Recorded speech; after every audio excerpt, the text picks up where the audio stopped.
Hello my friend, my name is Grace. Today I'm very glad to introduce our most popular all-in-one heat pump E-Smart to you.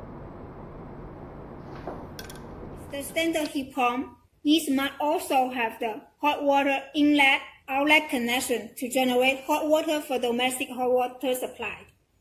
That's the hot water outlet. That's the cold water outlet, drilling outlet,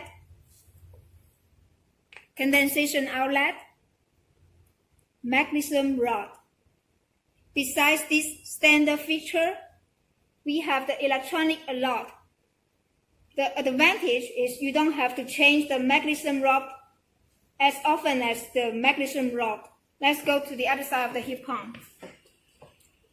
As you can see, E-Smart has circulation water inlet, circulation water outlet, which would allow you to connect to the other heating equipment, such as solar heater.